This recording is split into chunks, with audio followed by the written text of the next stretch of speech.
आज के सुंदर अवसर के लिए, दिन के लिए हम मिलकर प्रभु की बसरी में प्रार्थना कर पाए। अलग अलग विषयों के लिए हम एक वचन पढ़ेंगे। दूसरा तीमुथियुस की पत्री, दूसरे अध्याय और उसका 3 और 4 आयत। दूसरा तीमुथियुस 2 उसका 3 और 4 आयत। इसमें इस प्रकार है, मसीह यीशु के अच्छे योद्धा के समान मेरे साथ दुख उठा। जब कोई योद्धा लड़ाई पर जाता है तो इसलिए कि अपने भर्ती करने वाले को प्रसन्न करे, अपने आप को संसार के कामों में नहीं फंसाता। पौलुस तीमुथियुस को जब चिट्ठी लिखते हैं, और हमें मालूम है कि पौलुस की कई जो पत्री है, चिट्ठी है, वो जेल में से लिखा गया है और अधिकतर समय जेल में उनके साथ कई सेना के लोग, फौज के लोग उनके साथ रहते थे, उनको रखवाली करने के लिए, उनको देखभाल करने के लिए। तो इन लोगों को भी पौलुस कई बार सुसमाचार बताया है। उनमें से कई लोग यीशु मसीह को अपनाया भी है। तो इसलिए पौलुस के चिट्ठियों के अंदर कई जगह में, एफेसियों की पत्री में हम देखें तो परमेश्वर के हथियार के बारे में लिखा है। यहाँ पर पौलुस कह रहा है कि कैसे हमें परमेश्वर के लिए सेवा करना है या काम करना है। तो वो भी एक योद्धा के साथ तुलना करके बताते हैं कि मसीह यीशु के अच्छे योद्धा के समान मेरे साथ दुख उठा। तो पौलुस का ये विचार है, या तीमुथियुस को ये प्रोत्साहन दे रहा है कि कैसे हमें यीशु मसीह के लिए सेवा करना है। योद्धा का मन, एक योद्धा के जीवन शैली और एक योद्धा का जो तैयारी, प्रशिक्षण हमारे अंदर होना चाहिए, क्योंकि हम भी कोई योद्धा से कम नहीं है। हम उसकी आत्मिक सेना में प्रभु ने हमें भर्ती किया है। जिस दिन से आप और मेरा उद्धार हुआ है, मैं कई बार बोलता हूँ, हम इस बात को अंगीकार करें या ना करें, हम एक युद्ध भूमि में खड़े हैं। तो लड़ना है, नहीं लड़ना है, ये हमारे ऊपर है। अगर नहीं लड़ेंगे तो भी दुश्मन हमें दया नहीं दिखाएगा, लेकिन हमें लड़ना ही पड़ेगा अगर हमें आगे बढ़ना है, जीतना है। और हमें मालूम है ये लड़ाई संसारिक नहीं है, मांस और लहू के नहीं है, लेकिन आत्मिक लड़ाई है। दूसरा आयत में, मतलब 4 पद में इस प्रकार लिखा है, जब कोई योद्धा लड़ाई पर जाता है तो इसलिए कि अपने भर्ती करने वाले को प्रसन्न करें, अपने आप को संसार के कामों में नहीं फंसाता। इन दिनों में जब हम देखते हैं कि मसीहों का जो जीवन शैली या उनका जीवन को हम जब ध्यान से देखें, इसके विपरीत पाया जाता है कि वो मसीह भी है लेकिन संसार के अनुसार भी जीना चाहते हैं।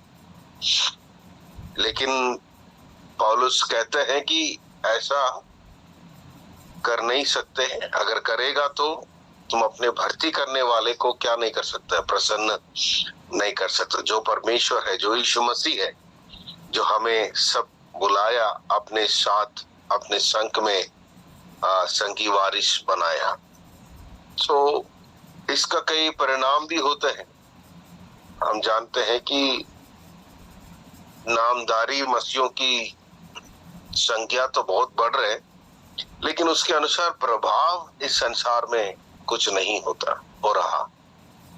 ना हमारे समाज में, ना हमारे फील्ड में इतना ज्यादा प्रभाव नहीं होते। क्यों प्रभाव नहीं होते? इसके बारे में हमें हर एक को सोचना या एक पुनः विचार करना जरूरी है या अच्छा होगा कि क्यों मेरे जीवन से या मेरे सेवा से, मेरे इस प्रार्थना से, मेरे इस प्रचार से प्रभाव पहले जैसे क्यों नहीं होते। पहले शताब्दी की कलीसिया, पौलुस के जीवन वो इसलिए नहीं होते कि हम दोनों को प्रसन्न करना चाहते। जिसने हमें भर्ती कराया सेना में उसको भी प्रसन्न करना चाहते हैं, लेकिन संसार को भी हम नाखुश करना नहीं चाहते, उनके साथ भी चलना चाहते। लेकिन पौलुस साफ साफ बता रहे, नहीं, अगर तुम्हें भर्ती करने वाले को प्रसन्न करना है तो हम अपने आप को इस संसार के कामों में ना फंसाएं। अगर हम फंसाएं तो काम तो चलेंगे, जिंदगी तो कट जाएगी, लेकिन अभी भी काम अधूरा रहेगा।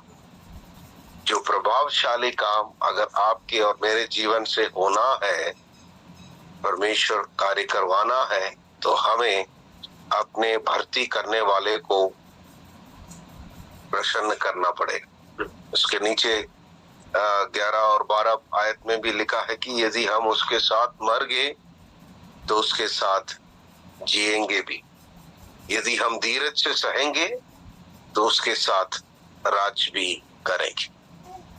तो हम मरने के लिए या अपने आप को स्वयं समर्पण करने के लिए, कुर्बान करने की एक मानसिकता हमारे पास होना चाहिए।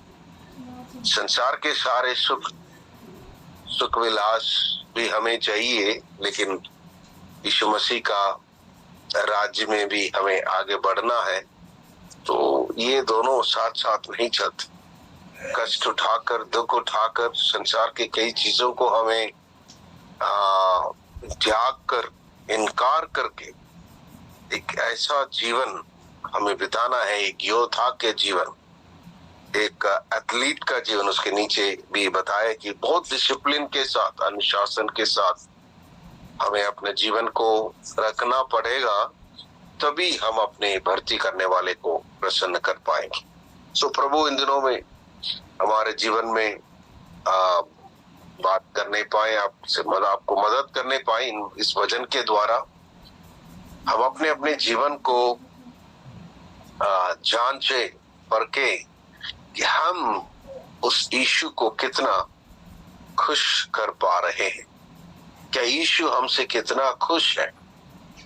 हम तो अनुमान करके चलते हैं कि नहीं, यीशु मुझसे खुश है, मैं तो ऐसा कोई काम नहीं करता जो उसको निरंकुश करते हैं या उसको दुखी करते हैं। नहीं, हमें बैठकर समय निकालकर वचन के आधार पर हमें देखना होगा, जांचना होगा, पवित्र आत्मा से पूछना होगा, प्रभु कहां कहां मैं आपके उस इच्छा से बाहर है, आप मुझे बताइए, दिखाइए, ताकि मैं पूरी रीति से अपने जीवन से आपको प्रसन्न करने वाले बनूं। तो प्रभु हमें सहायता करें, इस वचन के द्वारा प्रभु हमें आशीष करें।